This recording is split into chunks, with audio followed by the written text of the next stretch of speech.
오늘은 쉼에 대해서, 안식에 대해서 말씀을 나누고자 합니다. 먼저 어느 여인의 이야기를 여러분에게 들려드리고자 합니다. 마릴린 폴이라는 여자가 있는데 20대, 30대에 열심히 살았습니다. 열심히 공부했어요. 그리고 명문대학인 코넬 대학을 졸업하고 그곳에서 MBA를 했고 예일 대학에서 박사학위를 받았습니다. 인생은 탄탄대로였습니다. 성공했어요. 이제 모든 꿈을 이루었습니다. 그런데 40대에 들어서서 어느 날 아침에 일어났는데 일어설 수가 없는 거예요. 발을 침대 밑에 딛고 일어서려는데 고꾸라지는 거예요. 일어서려고 노력하면 또 고꾸라지는 거예요. 일어설 수가 없었어요. 어떻게 된 거지 하고 병원에 실려 갔는데 병원에서 원인을 잘 몰라요. 내 인생이 이렇게 무너지는 것인가? 이 병원 저 병원 다니다가 나중에 얻은 결론이 면역결핍증이라는 진단을 받았습니다. 오랫동안 피곤하게 산 결과 면역 체계가 무너진 거예요. 그 후에 그 여인은 아무것도 할 수 없었습니다. 메릴린 폴은 그 이후로 아무 활동이 불가능했어요. 그렇게 1, 2년이 지나면서 이제 회복을 하게 됐는데 회복한 후에 그가 쓴 책이 있습니다. 그 책의 이름이 일하지 않는 시간의 힘, 2019년 1월 15일 청림출판사에서 출판이 되었습니다. 메릴린 폴이 쓴 이 책은 원래 제목이 An Oasis in Time, 시간의 오아시스입니다. 원래 제목이 시간의 오아시스예요. 메릴린 폴은 An Oasis in Time이라는 책을 쓰면서 시간에도 오아시스가 있다고 말을 하는 거예요. 시간이 시간인데 다 똑같은 시간 가운데 오아시스가 있다. 오아시스는 어디에 있죠? 사막에 있어요. 사막에 있는 게 오아시스입니다. 우리가 사막길을 가다가 오아시스를 만나면 그곳에서 물을 마시고 오아시스에서 쉼을 얻고 그곳에서 쉬고 먹고 그러면서 모든 것이 회복이 되지요. 그런데 우리가 인생을 살 때에 사막길을 갑니다. 사막길을 가면서 분투하면서 그 길을 가요. 가고 가는데 오아시스를 중간중간 만나면 괜찮은데 오아시스를 만나지 못하면 그 사람은 사막에서 죽을 수밖에 없어요.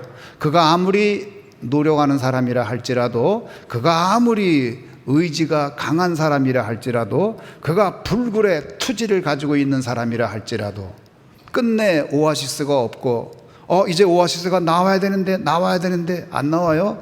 나와야 되는데 안 나와요. 그러다가 결국은 죽게 되고 맙니다.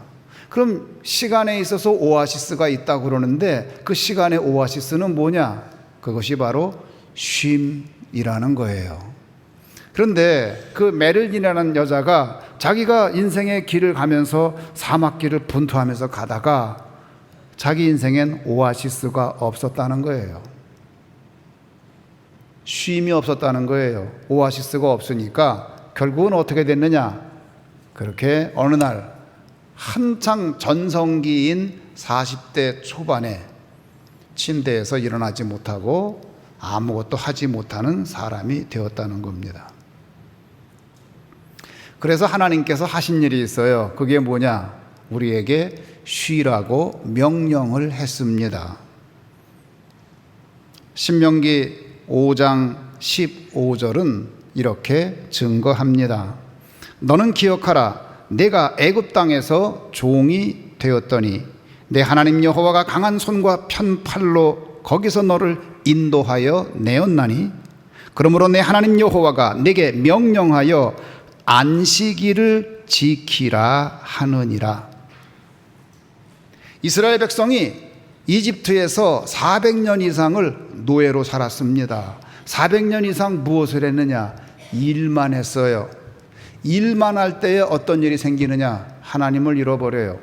일만 할 때에 어떤 일이 생기느냐? 민족을 잃어버려요. 일만 할 때 어떤 일이 생기느냐? 모든 것을 잃어버려요.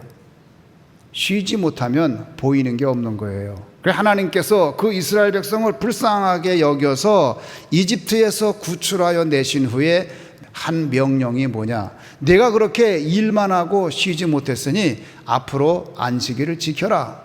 그래서 안식일을 지키라는 명령을 주셨습니다. 쉬어야 돼요. 쉬지 않으면 죽어요. 아인슈타인, 빌 게이츠, 유발 하라리, 앤디 그로브, 하워드 슐츠, 이 모든 사람은 각 분야에서 천재적인 능력으로 세상을 이끌어간 사람들입니다. 지금 이끌고 있는 분들이에요. 이분들의 공통점이 있어요. 어떤 공통점이 있냐? 이 사람들이 전부 유대인입니다. 그러면 어떻게 이런 일이 있을까?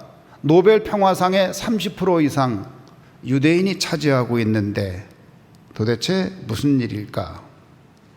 세계 최고의 인재를 만들어내는 그 유대인 문화의 핵심이 뭐냐? 그것이 바로 쉼이에요. 안식일이라는 겁니다. 강제로 쉬게 하는 거지요. 강제로 쉬게 하는 거예요. 쉬지 않으면 강제로 쉬게 하는 거예요. 모든 문제는 어디서 생기느냐? 쉬지 않기 때문에 생겨요. 오늘날 한국에 많은 문제들이 있는데 그 모든 문제가 어디에서 생겼느냐? 저는 쉬지 않았기 때문에, 현재도 쉬지 않기 때문에 이 모든 문제가 생긴다고 생각합니다. 아니, 그게 성경의 진단이에요.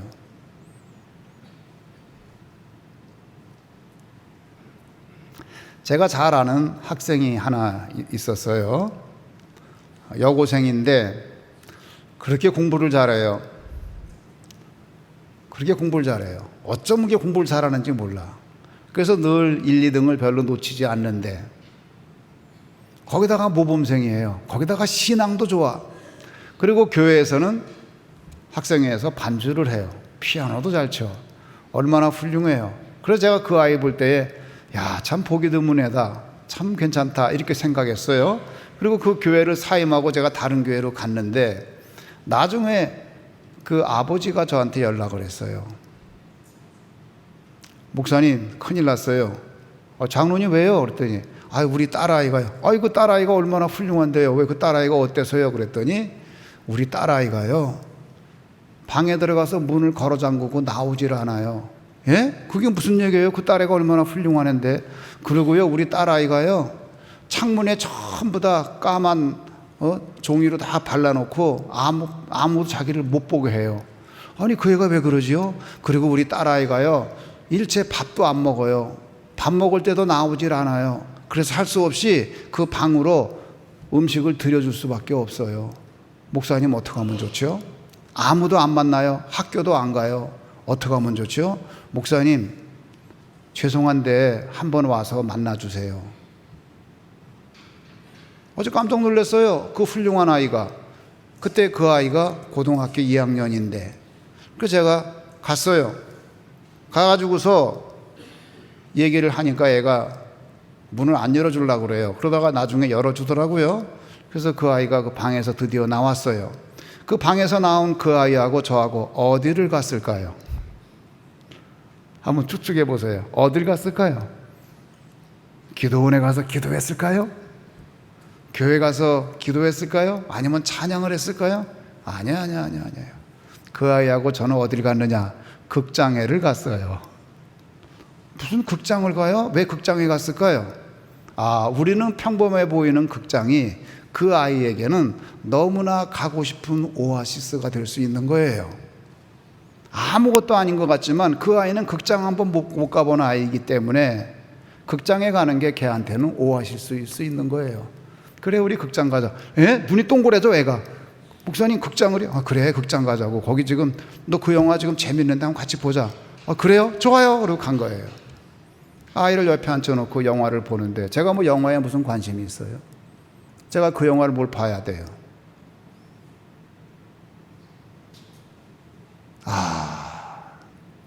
내가 아니라 그 아버지가 그 딸이랑 극장을 갔으면 내가 걔랑 극장 갈 일이 없잖아요. 왜 나를 불러가지고 극장을 가게 해? 왜?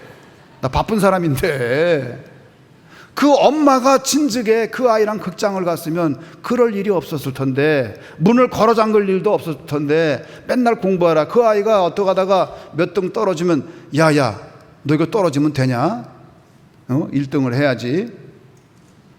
아이가 순종적이고 착하니까 모범생이니까 또 공부하고 그러는데 가도 그 아이의 인생은 사막이에요. 이제 좀 쉬려고 그러는데 쉴 수가 없어. 보니까 또 사막이야. 물도 없고 햇빛은 내리 쪼이고 갈 데가 없어요. 또 사막이야. 그러니까 문을 걸어 잠그고 안 나가는 거예요. 그래서 성경에서 뭐라 그랬느냐, 이렇게 명령을 했어요. 너는 안식일을 꼭 지켜야 된다. 안식일 안 지키면 네 인생이 망가진다. 그런데 너 쉬어야 되는데 너만 쉬어야 되는 게 아니라 너와 내 아들도 쉬어야 되고 내 딸도 쉬어야 되고 너의 집에 있는 식구들이 쉬어야 되고 네 집에 있는 남종이 쉬어야 되고 여종이 쉬어야 되고 내 집에 있는 손님들도 쉬어야 되고, 그뿐 아니라 너의 집에 있는 모든 가축도 쉬어야 되고, 그뿐 아니라 내가 가지고 있는 땅도 쉬어야 된다. 그렇게 명령을 했어요. 신명기 5장 14절은 이렇게 증거합니다. 일곱째 날은 내 하나님 여호와의 안식일인즉 너나 내 아들이나 내 딸이나 내 남종이나 내 여종이나 내 소나 내 나귀나 내 모든 가축이나 내 문 안에 유하는 객이라도 아무 일도 하지 못하게 하고 내 남종이나 내 여종에게 너 같이 안식하게 할지니라. 내가 데리고 있는 고용인, 내 직장에 데리고 있는 내 고용인도 너만 안식할 게 아니라 너가 고용하고 있는 그 고용인도 안식하게 해야 된다. 너하고 같이 일하고 있는 사람도 너만 쉬는 게 아니라 같이 있는 사람도 쉬게 해야 된다. 그런데 같이 있는 사람은 쉬게 하는 건 둘째치고 한국의 어머니 아버지들이 자기 자녀들도 못 쉬게 하는 거예요. 거기에서 비극이 생긴 겁니다. 심각한 비극이에요. 여러분, 한국 청소년의 사망 원인 1위가 뭔지 아세요? 한국 청소년 사망 원인 1위는 교통사고입니다. 그러면 2위는 무엇일까요? 2위는 자살이에요. 한국의 청소년들이 그렇게 자살을 많이 해요. OECD 국가 가운데 우리나라 자살률이 제일 높아요. 그 새파란 그 청춘이, 그 아름다운 청춘들이 자살을 하다니 얼마나 아까워요. 소중한 유산이고 소중한 자산이고 우리 민족을 이끌어가고 우리 가족을 이끌어갈 그 소중한 새파란 그 자산이, 그 아까운 청춘이 스스로 목숨을 끊다니 도무지 이게 말이나 됩니까? 왜 그러면 유독 한국에서 그런 일이 많이 일어나지요? 왜 그러지요? 우리의 책임이에요. 왜? 우리가 아이들을 쉬지 못하게 한 거예요. 계속 사막길을 가게 한 거예요. 아이들을 사막으로 몰아놓고 그 아이들에게도 오아시스가 필요한데, An oasis in time, 그 시간 안에 오아시스라는 그 시간, 쉼의 시간, 쉼이 오아시스인데 아이들에게 쉼을 주지 않은 거예요. 아이들에게 휴식을 주지 않고 계속해서 공부하고 이거 배우고 저거 배우고 이거 배우고 몰아붙이니까 그 사막에서 그만 아이들이 죽어버리고 마는 거예요. 여러분, 청소년 우울증은 어른들의 우울증과는 조금 그 양상이 다릅니다. 청소년들이 우울하다고 느낄 때에는 어떤 일이 나타나느냐? 산만해져요, 난폭해져요, 짜증을 내요, 그리고 반항을 합니다. 그리고 부모하고 대화가 없어져요. 성적이 떨어지고 친구에게 폭력을 행사합니다. 심하면 술도 마시고 담배도 피고 게임 중독에 빠지고 거식증에 빠지고 폭식증에 빠집니다. 그래서 그 형태가 달라요. 그래서 이 우울증을 뭐라고 부르냐면 가면 우울증이라고 불러요. 청소년 때는 다른 방식으로 그것이 나타나는 거지요. 지금 한국의 엄마들이 제가 보기엔 다 미쳤어요. 아버지들도 미쳤어요. 그냥 좀 냅둬요. 그냥 냅둬도 걔 안 죽어. 그리고 반에서 꼴찌해도 괜찮아요. 애가 행복하면 됐지. 애가 건강하면 됐지. 애가 아빠가 좋다 그러면 됐지. 엄마가 좋다 그러면 됐지. 공부 좀 잘하면서 엄마 싫어 아빠 싫어하고 엄마하고 원수되고 아버지하고 원수되는 게 뭐가 좋아요 그게. 애가 자꾸 괴물이 돼가는데. 아니 그래서 좋은 대학 가고 그래서 훌륭한 사람 되면 뭐합니까? 그 훌륭하다는 기준이 뭐예요? 그렇게 된 애들은 다 괴물이 되고 마는 거예요.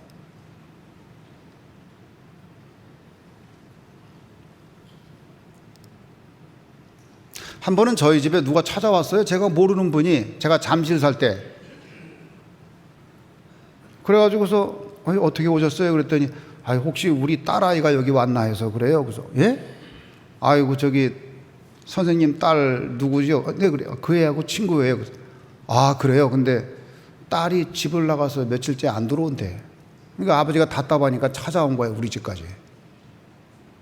그게 왜 그런가 봤더니 이 아이가 공부를 잘해요. 공부를 참 잘해요. 우리 아이보다 공부를 더 잘하는 애야 얘가. 근데 그 엄마는 얘가 공부를 그거보다 더 잘하길 바라는 거예요. 근데 얘가 공부할 때 보면은 딴짓을 해. 엄마가 이렇게 얘 공부방에 이렇게 들어가 보면 딴짓을 하고 있어. 공부를 안 하고. 그래갖고 대학을 가겠어요? 그래서 이 아이가 하루는 집에 왔는데 보니까 자기 공부방에 방문이 없어. 엄마가 띄워버렸어요. 엄마가 띄워버리고 저 뒤에 이제 소파에 앉아가지고 보는 거야. 딴짓 못하게. 얘 딴짓하면 안 되잖아. 어떻게 하든지 최선을 다해서 공부해서 좋은 대학에 가야지. 얘가 못 견디는 거예요. 애가 견디지를 못해. 그러니까 반항을 하고 집을 나간 거예요. 방학 때였는데 애하고 엄마하고 갈등이 심해져가지고 그 엄마가 그 아이에게 몹쓸 짓을 했어요. 아침에 일어나는데 보니까 애가 일어나는데 보니까 자기 머리가 없어. 엄마가 머리를 잘라버린 거야. 세상에. 그러니까 이 딸이 화가 나가지고 자기 엄마 옷장에 가서 엄마 옷을 가위로 다 잘라버렸어요. 잘라가지고 그 아파트 10몇 층인데 거기서 그냥 다 밖으로 다 버려버렸어. 그 엄마하고 딸하고 원수가 된 거예요. 왜 이런 일이 생겼죠?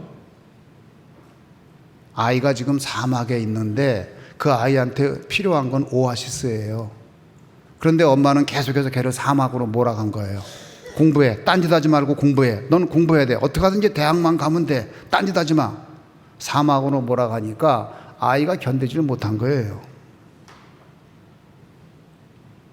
사랑하는 성도 여러분, 하나님이 우리에게 안식하라고 명령했고 휴식하라고 명령했어요. 쉬지 않기 때문에 문제가 생긴 거예요. 저도 쉬지 않기 때문에 문제가 생겼던 거고, 여전히 저도 지금 그 문제를 가지고 있어요. 현재도 그냥 계속 일만 하니까. 지금도 제가 억지로라도 쉬어야 돼요. 강제로라도. 여러분 아이들에게 강제로라도 휴식을 주셔야 돼요. 공부 좀 못하면 어때요? 인성이 바른 사람으로 자라야지요. 그렇게 그냥 괴물이 돼가지고 나쁜 짓 다 하잖아요. 커가지고. 한국이 왜 망가지느냐? 애들을 쉬지 않게 하니까 한국이 망가지는 거예요. 그래서 다 양심불량이 되고 애들이 이상하게 되는 거예요. 좋은 대학만 되면 가면 되는 거고, 그 좋은 대학 가게 하려고 별짓들을 다 하는 거예요, 우리가.